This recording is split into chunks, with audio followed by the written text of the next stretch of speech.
Bien,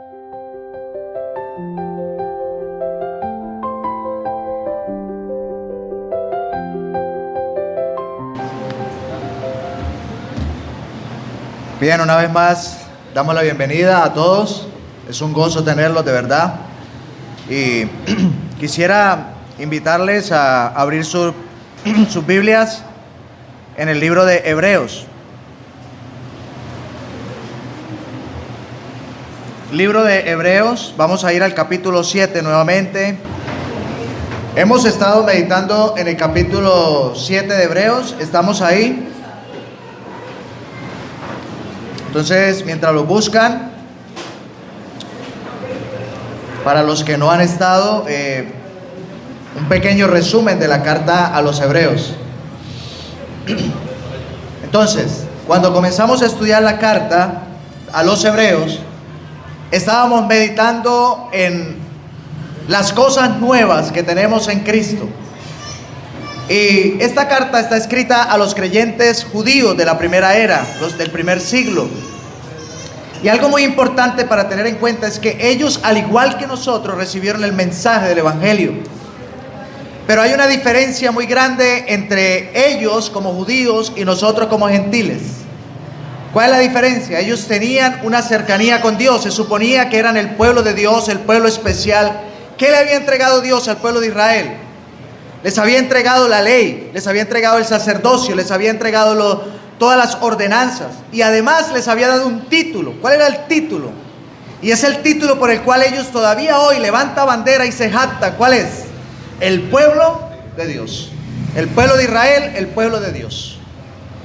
Entonces, cuando el evangelio se comienza a predicar para los gentiles, para los judíos, ellos empiezan a encontrar que este evangelio se sale de los límites de ellos, que este evangelio se comienza a expandir más allá de los judíos y que este evangelio llega a todo pueblo, lengua y nación, entre ellos nosotros los gentiles. Y esto les causó de todo.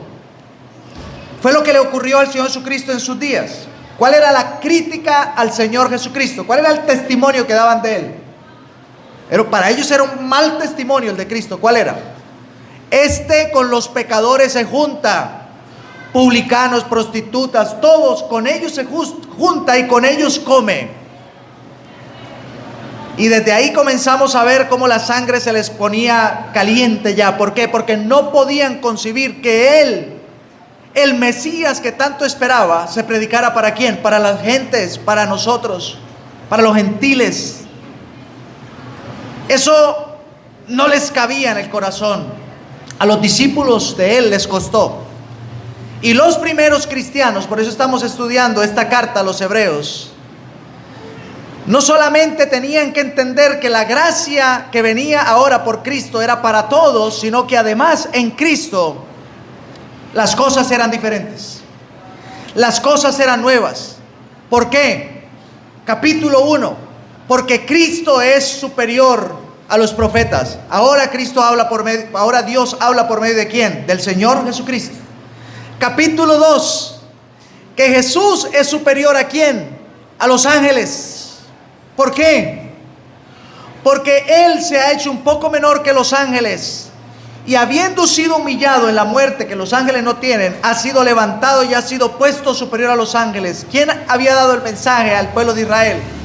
Dios muchas ocasiones utilizó ¿a quién? A los ángeles. Pero capítulo 3 menciona a Moisés. Y dice que Cristo es superior a Moisés. Y aunque Moisés fue fiel en la casa, el templo, el tabernáculo, Cristo sobre su casa, siendo el Señor, fue fiel como hijo al que le constituyó. Pero capítulo 3 presenta a Cristo superior a los apóstoles. Considerad al apóstol. Él es superior a los apóstoles. Los respetaban. Estos creyentes respetaban a los apóstoles. ¿Por qué los respetaban? Porque eran judíos. A Pablo le costó. ¿Por qué? Porque él se dirigió a los gentiles y no lo querían a Pablo aceptar. El concilio de Jerusalén en Hechos capítulo 15 era una discusión por qué se le estaba llevando el evangelio a los gentiles Y si se les llevaba, ¿por qué no se les obligaba a cumplir la ley, a circuncidarse y a guardarla? Pero Cristo es superior a los apóstoles. Pero dice considerar al apóstol y sumo sacerdote. Entonces capítulo 3 al final y capítulo 4 nos presenta a Cristo como el sumo sacerdote superior a todos. Pero capítulo 7 es la clave. Y estamos ahí detenidos. Capítulo 7, para los que no han estado, presenta a Cristo como sacerdote bajo un nuevo orden. Y hoy vamos a ver el nuevo orden, la nueva ley, el nuevo sacerdocio. Y capítulo 7 presenta a Cristo, vamos a leerlo todo, para los que no están, le cojan el hilo. Capítulo 7 de Hebreos, versículo 1, dice: porque este Melquisedec, rey de Salem, sacerdote del Dios Altísimo, que salió a recibir a Abraham, que volvía de la derrota de los reyes y que le bendijo, a quien asimismo dio a Abraham los diezmos de todo, cuyo nombre significa primeramente rey de justicia y también rey de Salem, esto es rey de paz. Hablando aquí de Melquisedec, versículo 3, sin padre. ¿Por qué? Porque no se le menciona. Usted va al Génesis 14 y no habla nada de quién era su padre, ni su madre, ni cuál era su genealogía. No tiene principio de días, no se sabe cuándo nació, no se sabe cuándo murió. No es que no haya nacido ni no haya muerto, sí. Pero el hecho, como Samuel mencionaba, los silencios de que no se mencione ahí, le hace un tipo, es lo que está queriendo decir, una figura, versículo 3, sin padre, sin madre, sin genealogía, que no tiene principio de día ni fin de día, sino hecho semejante al Hijo de Dios, permanece sacerdote para siempre. Considerad pues cuán grande era este Melquisedec, a quien aún Abraham, el patriarca, dio los diezmos del botín, ciertamente de los que entre los judíos, de entre los hijos de Leví reciben el sacerdocio, tiene mandamientos de tomar del pueblo los diezmos, según la ley, es decir, de sus hermanos, aunque estos también hayan salido de los lomos de Abraham. Versículo 6, pero aquel cuya genealogía no es contada entre ellos, tomó de Abraham los diezmos y bendijo al que tenía las promesas, y sin discusión alguna, el menor, Abraham, es bendecido por el mayor, Melquisedec. Y aquí ciertamente reciben los diezmos hombres mortales, pero allí uno de quien se da testimonio de que vive. ¿Por qué? Versículo 3, porque sin padre, sin madre, sin genealogía, sin principio ni fin de día, de que vive. Y por así decirlo, en Abraham pagó el diezmo también Leví, que recibe los diezmos, porque aún estaba en los lomos de su padre cuando Melquisedec salió al encuentro. Si pues la perfección fuera por el sacerdocio levítico, porque bajo él recibió el pueblo la ley, ¿qué necesidad habría aún de que se levantase otro sacerdote según el orden de Melquisedec, y que no fuese llamado según el orden de Aarón? Porque cambiado el sacerdocio es necesario también que haya cambio de ley. Y aquel de quien se dice esto es de otra tribu, de la cual nadie sirvió al Señor, sirvió al altar. 14. Porque manifiesto es que nuestro Señor vino de la tribu de Judá, de la cual nada habló Moisés tocante al sacerdocio. Y esto aún es más manifiesto si a semejanza de Melquisedec se levanta otro sacerdote distinto, no constituido conforme a la ley del mandamiento acerca de la descendencia, sino según el poder de una vida indestructible, pues se da testimonio de él: tú eres sacerdote para siempre según el orden de Melquisedec. Queda pues abrogado el mandamiento anterior a causa de la debilidad e ineficiencia, pues nada perfeccionó la ley, y la introducción de una mejor esperanza por la cual nos acercamos a Dios. Y esto no fue hecho sin juramento, porque los otros, o sea los de Aarón, ciertamente sin juramento fueron hechos sacerdotes, pero este, con el juramento del que le dijo: juró el Señor y no se arrepentirá, tú eres sacerdote para siempre según el orden de Melquisedec. Por tanto, Jesús es hecho fiador de un mejor pacto, y los otros sacerdotes llegaron a ser muchos debido a que por la muerte no podían continuar. Mas este, por cuanto permanece para siempre, tiene un sacerdocio inmutable, por lo cual puede también salvar perpetuamente a los que por él se acercan a Dios, viviendo siempre para interceder por ellos. Preste atención, versículo 26, que esto es hermoso. Porque tal sumo sacerdote nos convenía, santo, inocente, sin mancha, apartado de los pecadores y hecho más sublime que los cielos, que no tiene necesidad cada día, como aquellos sumos sacerdotes, de ofrecer primero sacrificios por sus propios pecados y luego por los del pueblo, porque esto lo hizo una vez para siempre, ofreciéndose a sí mismo. Porque la ley constituye sumo sacerdote a débiles hombres, pero la palabra del juramento posterior a la ley, al Hijo, hecho perfecto para siempre. Tenemos entonces, hermanos, para hoy, primero, un nuevo orden. Era lo que miramos hace como 15 días. ¿Cuál era el orden establecido en la ley para el sacerdocio? El orden era a través de los levitas, un hijo de Israel, de Jacob. Dios restauró a Leví, porque Leví había sido malo, perverso. Junto con Simeón no temieron destruir una ciudad completa. Los acabaron, afrentaron el nombre de Dios. A Jacob le preocupaba la fama, pero siendo ellos perversos, me hacía pensar en Pablo, habiendo yo sido blasfemo, perseguidor e injuriador, fui recibido a misericordia. Eso fue Leví. Y Leví lo entendió, porque siendo ellos lo peor de lo peor, Dios los coronó como la tribu en la cual Dios iba a manifestar su nombre a través del sacerdocio. ¿Cuál era el orden? La familia de Leví. Y de la familia de Leví escogió a Aarón y a los hijos de Aarón. Moisés recibió la ordenanza, recibió la instrucción, recibió los mandamientos, y Moisés los separó a ellos. ¿Y qué le dijo? Sepárense, santifíquense, porque ustedes, y a partir de ustedes, Dios ha decretado un nuevo orden, el orden de la familia de Aarón. ¿Para qué? Para que ustedes como sacerdotes presenten a Dios las ofrendas y los sacrificios del pueblo. Y así lo hicieron.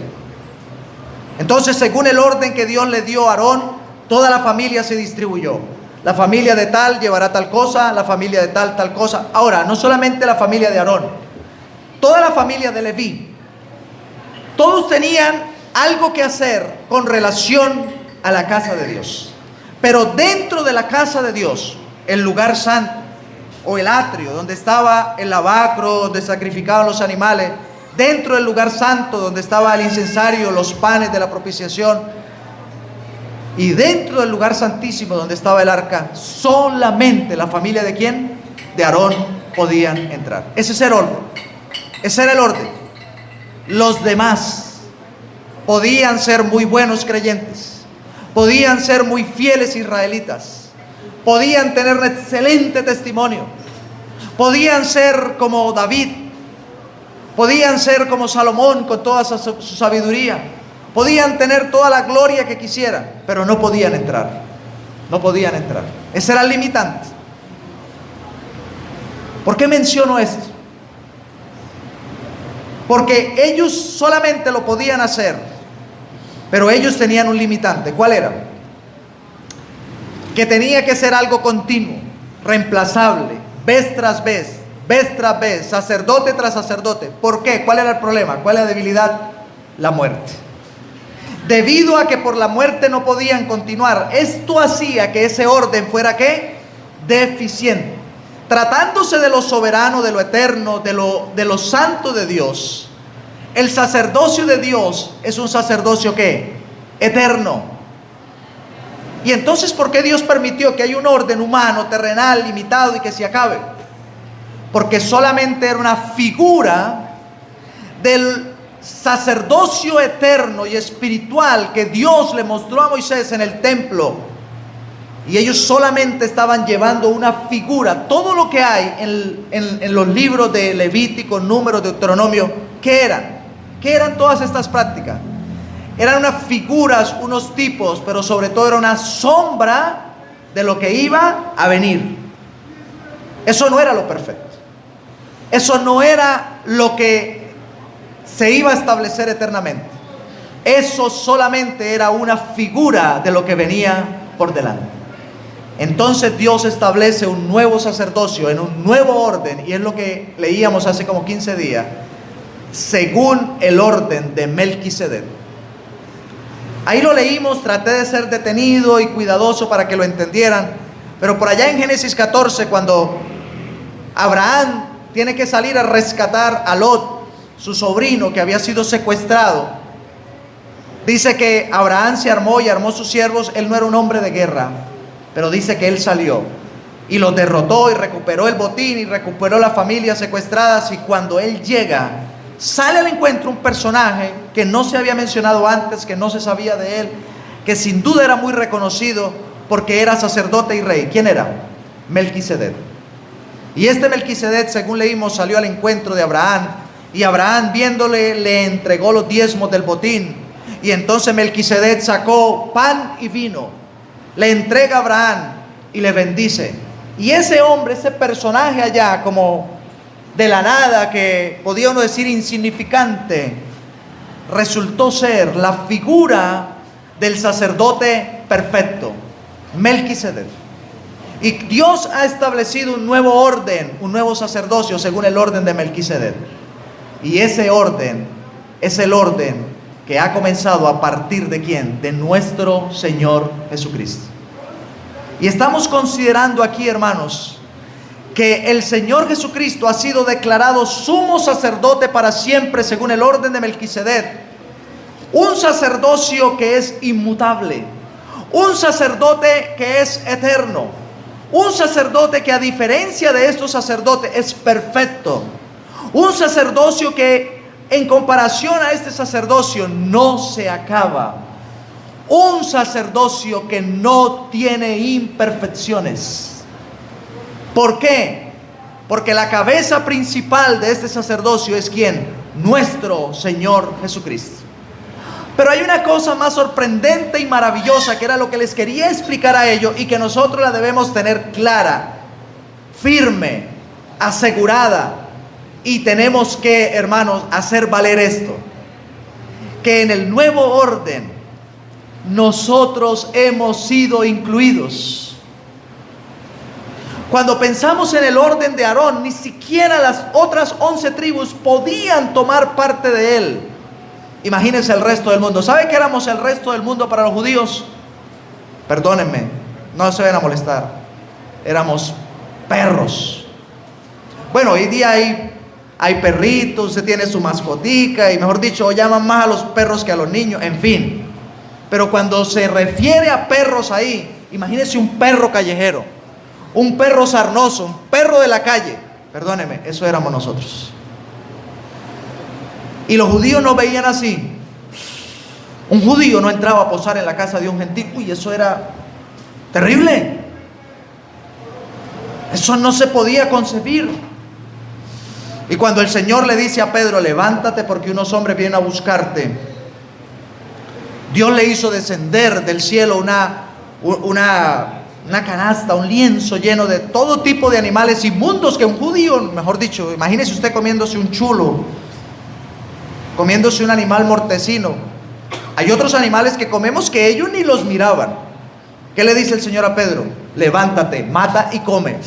Y Pedro le dice: Señor, ninguna cosa común o inmunda ha entrado en mi boca. Y eso lo hizo por 3 veces. ¿Y qué le dice el Señor? Lo que yo he limpiado, lo que yo he santificado, no lo llames tú común o inmundo. Levántate, porque hay hombres buscándote para ir a predicarle ¿a quién? A los gentiles. Pedro tenía las llaves del reino. Y no es que Pedro es un viejito en el cielo con unas llaves ahí, entonces él es el que le abre y le cierra a la gente. Ese es cuento. No, la primera llave, ¿cuándo la usó? Fue a los judíos. Hechos capítulo 2. Varones israelitas, Jesús Nazareno, varón aprobado entre nosotros, ¡pum! Predicó ese día, recibieron la palabra. Como 3,000 personas, por lo menos, dice, fueron bautizados y añadidos a la iglesia, y perseveraban en la doctrina de los apóstoles, en la comunión unos con otros, en el partimiento del pan y en las oraciones. Hechos capítulo 2. Pero en Hechos capítulo 10 se usa la segunda llave. ¿La llave para quién? Para nosotros. Para Pedro éramos comunes e inmundos, pero el Señor dice: no lo llames tú común o inmundo. Pedro se va con el soldado y con el siervo que había enviado Cornelio, y en la casa de Cornelio, ¿qué hace?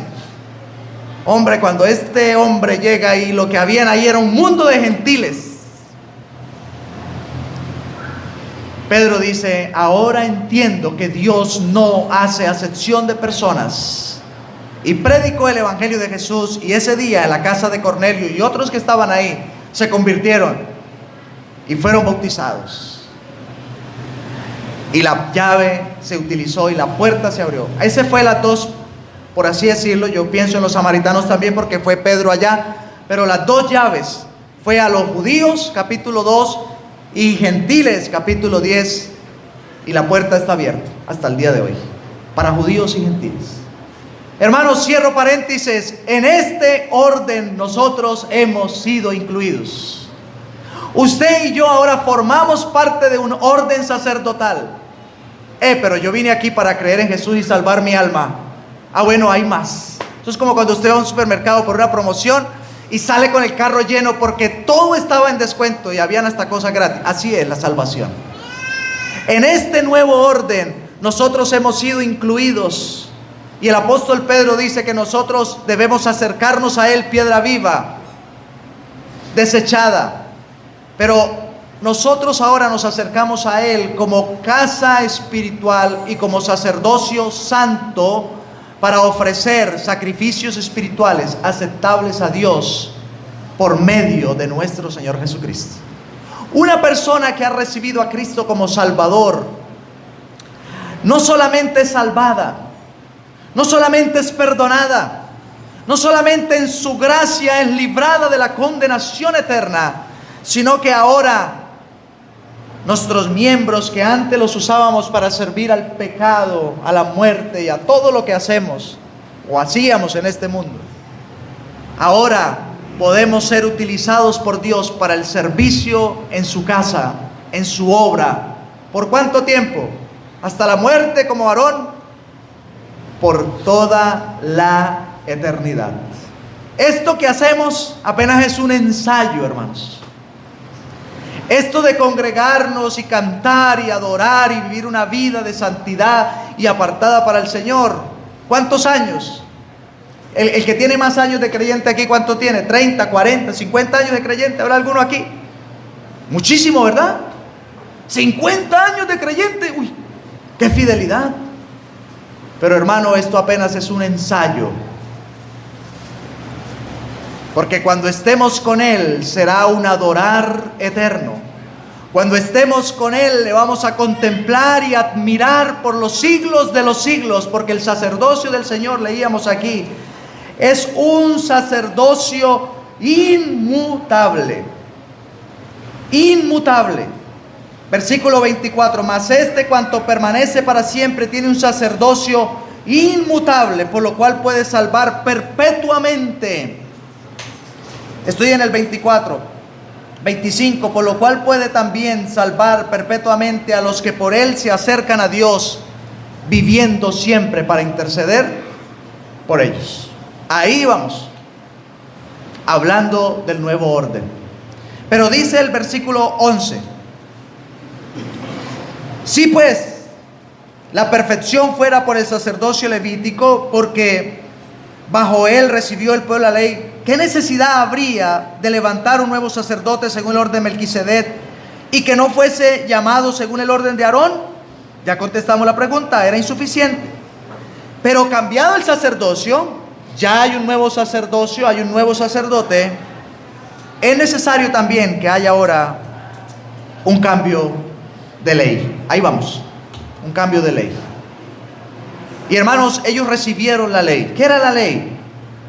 ¿Qué era lo que Dios quería con ellos? Dios quería una relación con el pueblo. Dios se había acercado a ellos y a través de la ley le mostró lo que Él era. Le mostró sus ordenanzas para demostrar que Él era soberano, que Él era poderoso, que Él era santo, que Él era temible, que era un Dios de toda gracia. Estos mandamientos vinieron a ser un tropiezo para el pueblo de Israel. ¿Por qué? Porque La primera cosa que tenían que hacer para poder darle cumplimiento a la ley, para poder vivir la nueva experiencia que Dios les estaba dando, ¿cuál era? Conocerle a Él. Conocerle a Él. Era que pudieran depender de Él. ¿Había necesidad de llevar los 40 años por el desierto? Capítulo 8 de Deuteronomio dice: y te llevé por este desierto amplio, espacioso y terrible, y te hice tener hambre, y te sustenté con maná, comida que no conocías tú ni tus padres. ¿Para qué? ¿Cuál era el propósito? Para hacerte saber que no solo de pan vivirá el hombre, sino de toda palabra que sale de la boca de Dios. Y te probé, te hice tener hambre, para la postre hacerte bien. Pero ese pueblo no le conoció, tanto que el ardor de la ira de Dios le dice a Moisés: apártate, los destruiré a todos y haré de ti una nación. Moisés tiene que interceder, porque la ira de Dios se había derramado. ¿Qué tenía Israel? Leyes, mandamientos, ordenanzas. Ellos no tenían ley. Andaban en el desierto y no sabían cómo gobernarse, no tenían leyes de salud, no tenían leyes civiles, no tenían ninguna ley. Y Dios les dio la ley. ¿Para qué? Para que le conocieran, para que le agradaran, para que vivieran correctamente entre ellos. Pero ¿cuál fue el final? Desastroso. Ninguno pudo ser justificado delante de Dios por la ley.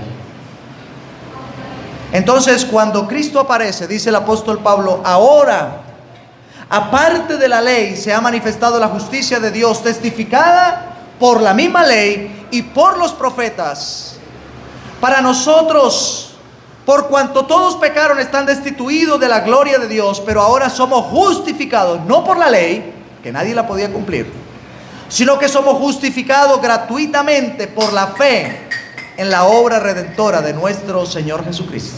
Él dijo: no he venido para abrogar la ley, sino ¿para qué? Para cumplirla. Y Cristo cumplió la ley, y habiéndola cumplido tiene el derecho, todo el derecho de hacer todo el ajuste necesario.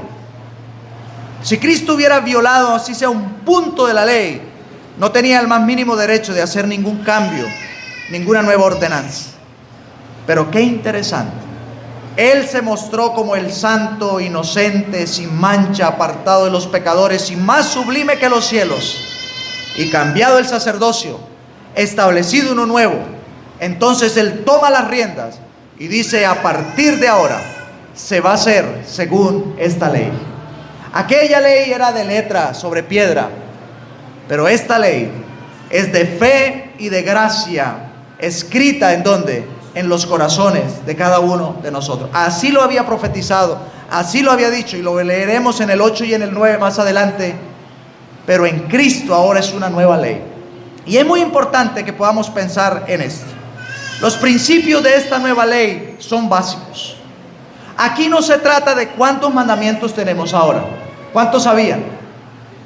613. Y ahora tenemos nosotros por rescatar de los 613 escasamente los 10 mandamientos. Entendiendo que el sábado ya no lo practicamos porque el reposo es ¿quién? Nuestro Señor Jesucristo. Ya no hay sábado. El sábado ahora ¿quién es? Cristo es nuestro reposo. Pero no se trata de cuántos mandamientos tenemos, cuántas ordenanzas que nos manda el Señor a hacer. Tenemos una cantidad de ordenanzas, mandamientos que Él nos ha dado en su palabra. Pero el principio fundamental de la ley, ¿cuál es? La fe en el Señor Jesucristo.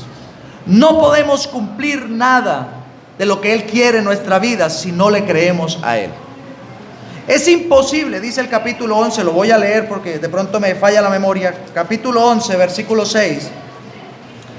Porque sin fe es imposible agradar a Dios, porque es necesario que el que se acerca a Dios crea que le hay y que Él es galardonador de los que le buscan. ¿Cuál es el principio fundamental de la ley? La fe. Es creerle a Dios. Y no era diferente para el pueblo de Israel. Pero ahora nosotros tenemos fe porque hemos sido redimidos, hemos sido alcanzados. Pero la segunda cosa es la gracia. La fe siempre se vio como condenatoria. El que haga estas cosas vivirá por ellas. Pero cuando llegamos al Señor Jesucristo, dice que la gracia y la verdad vinieron por medio de ¿quién? De nuestro Señor Jesucristo. La gracia es que es un regalo inmerecido. Es un regalo que Él nos da. No para salvarnos por buenas obras, sino para nacer de nuevo. ¿Para qué? Para buenas obras. Pero el otro principio fundamental de la ley de nuestro Señor Jesucristo, ¿cuál es? El amor y la misericordia. Y uno se va a los evangelios cuando Él reúne a los discípulos en el monte. ¿Qué le dice? ¿Oíste que fue dicho en la ley? Ojo por ojo, diente por diente. Pero yo, ¿qué les digo? Orad por vuestros enemigos, amad a vuestros enemigos. Si alguien te quita algo, dáselo. Y no solamente dale eso, dale lo otro. Si te dice que camine tanto, camina más. Y así sucesivamente. Eso no se puede hacer si no está basado en el amor y en la misericordia. ¿Qué ocurría con la ley? Se hacía lo que se pedía. Y si era muy complicado, se acomodaba para hacer lo que se pudiera hacer. Y si me parecía muy espiritual, pues le agregaba un poquito más para que parezca mejor. Pero aquí es impresionante, porque cuando hablamos de la fe, es que hablamos de creerle a Él, de lo que Él dice y hacer conforme a lo que Él dice. Cuando hablamos de la fe, hablamos de obedecerle, de hacer como Él quiere en nuestras vidas. Pero cuando hablamos del amor y la misericordia en esta nueva ley, que se caracteriza por estas características, pensamos en el amor de Dios por la humanidad. Ya no estamos pensando en nosotros, estamos pensando en quién, en los demás. El que cumplía la ley tenía una sola preocupación. ¿Cuál era? Que él estuviera bien, que Dios no me fuera a castigar a mí por mi pecado, que Dios me vea justo a mí, yo cumpliendo esto y lo otro y lo demás. Que cada uno mire lo que cumpla, porque cada uno tiene que hacerlo. Pero cuando pensamos en la gracia y en el amor y en la misericordia, ¿en quién estamos pensando? En los demás. Estamos pensando en lo que el Señor Jesucristo vivió en los días que Él estuvo en la tierra. Yo no vine para ser servido, sino para servir. Él vino por amor y nos amó hasta el final. Él vino para dar su vida en rescate por muchos. ¿Y qué le dice a los discípulos? Si alguno quiere ser mi discípulo, niéguese a sí mismo, tome su cruz cada día. ¿Y qué? Sígame. Sígame. Cuando hablamos de la nueva ley, hablamos de un cambio radical en la forma de ver y de apreciar las cosas. Cuando pensamos en la ley de Aarón, vemos a un Dios que era autoritario, un Dios que no ha dejado de ser santo, un Dios que es justo, pero un Dios que es misericordioso y amoroso. Si estuviéramos en la ley y alguno aquí cayera en adulterio y fuera comprobado, tendríamos ahí unos bultos de piedra y públicamente ahí en la mitad de la calle diríamos a todos los vecinos: salgan todos porque esta persona ha sido hallado en adulterio, y agarre una piedra con libertad y tíresela. Pero cuando uno ve la gracia y la misericordia de Dios, y esto no nos concede libertad para pecar, lo digo con temor y reverencia, pero dice el apóstol Juan: si confesamos nuestros pecados, después de haber sido perdonados ya, después de haber sido salvados, si confesamos nuestros pecados, Él es fiel y justo para perdonar nuestros pecados y limpiarnos de toda maldad. ¿Cuánto le costaba a los discípulos perdonarse entre ellos? Vivían agarrados. ¿Quién será el mayor? Pedro siempre sacaba pecho. Y Pedro le dice: Señor, si mi hermano peca contra mí, 7 veces le debo perdonar. 7. Hasta 70 veces 7.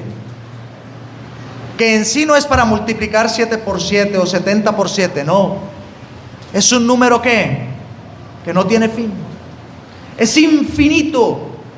Porque el perdón de Dios, y Él lo dijo en la oración: Padre, perdónanos, como también nosotros, ¿qué? Perdonamos. Padre, perdóname para yo poder perdonar, hermano. No. Cuando yo vengo en perdón, en arrepentimiento, es porque ya yo he perdonado. Y es importante que nosotros comprendamos la base principal de la ley del Señor Jesucristo. Solamente es un abrebocas, porque el tiempo se fue. La fe en Él, el amor y la misericordia. Pero algo muy importante que tocaban el domingo: el Espíritu Santo. Es la guía del Espíritu Santo. Porque sin la guía del Espíritu Santo nosotros no vamos a poder hacer nada. Porque los que viven según la carne no pueden agradar a Dios, pero los que viven según el Espíritu pueden agradarle a Él, pueden hacer su voluntad. Esta no es una lucha, y es algo gratis también. Los que todavía están echando a la canasta, nos ha dado su Espíritu, y gratis, y a través de su Espíritu vivir una vida espiritual agradable a Dios. ¿Cuánto dio Dios de su Espíritu para usted? ¿Cuánto? Dice Juan 3, Dios no da el Espíritu por medida, lo que significa que los que han creído aquí tienen todo el Espíritu de Dios. Pero cuando hablamos de la guía, la dirección, la llenura del Espíritu Santo para vivir y completar esta ley de gracia, significa cuánto tiene el Espíritu de Dios de ti. ¿Cuánto tiene el Espíritu de Dios de ti? ¿Cuánto tiene? ¿Controla tu vida? ¿Controla tus emociones? ¿Controla tu sentir? ¿Controla tus deseos? El fruto del Espíritu aprendíamos hace 8 días. Voy a ver si lo puedo decir: gozo, paz, paciencia, benignidad, bondad, fe, amor, mansedumbre, templanza. Contra tales cosas no hay ley, porque esa es la ley. Contra tales cosas no hay ley. Es la guía del Espíritu Santo. Hermano, ¿tienes debilidad? Hermano, ¿te sientes incapaz? Yo sí. No soy capaz, les confieso. Pero cuando pienso en la gracia de Él, que me ha perdonado y me ha limpiado y me ha dado su Espíritu, tengo que decir, Él no nos ha dado espíritu de cobardía, nos ha dado su Espíritu. Dice que es poder, amor y dominio propio. Ese es el Espíritu de Dios. Es por el medio del cual, difícil amarnos, pero por medio del Espíritu ha sido derramado el amor de Dios en nuestros corazones. Entonces renunciemos a la carne, a nuestros deseos, y dejemos que el Espíritu de Dios controle nuestra vida, todas nuestras emociones, y a la luz de la palabra Él nos va a guiar correctamente.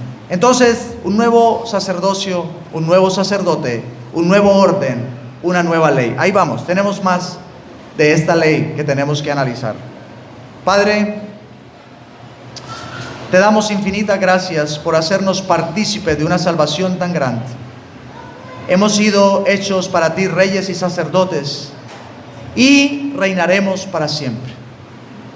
Un sacerdocio, Padre, para ofrecer sacrificios espirituales. Y es ahí, Padre, te confesamos, donde tenemos el tropiezo, el problema. Porque como todo lo vemos material, tenemos que palpar, tenemos que ver, tenemos que sentir para creer. Nos cuesta ofrecerte sacrificios espirituales.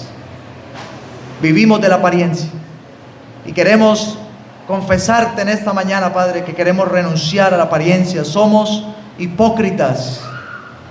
Si los hombres nos ven, estamos contentos, pero Padre, queremos que tú nos veas. Y sabemos que cuando tú nos ves se revela lo que somos. Ayúdanos a cambiar, Padre. Queremos clamar como el salmista: pruébame, oh Dios, examíname, conoce, ve si hay en mí algún camino de perversidad, alguna obra mala. Y Padre, renuévanos con tu Espíritu, para que podamos vivir de acuerdo a lo que tú quieres. Padre, te confesamos que necesitamos conocerte más. Perdónanos por establecer nuestra ley.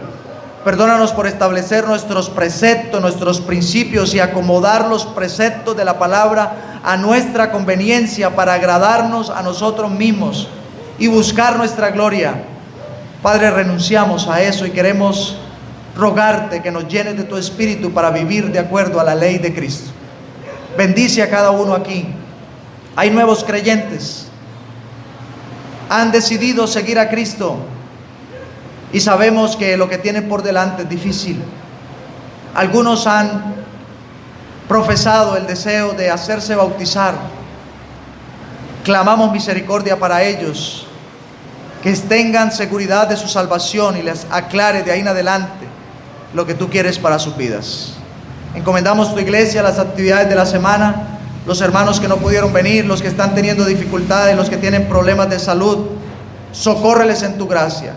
Obra en la salvación de alma, en los niños, en los jóvenes, en las personas que estamos compartiendo tu palabra, y concédenos poder seguir haciéndolo. Padre, estamos atentos a la venida de nuestro Señor Jesucristo. Deseamos que hoy sea el día, pero clamamos que nos ayudes a estar preparados. Te lo rogamos en el nombre del Señor Jesucristo. Amén. Bien, así terminamos.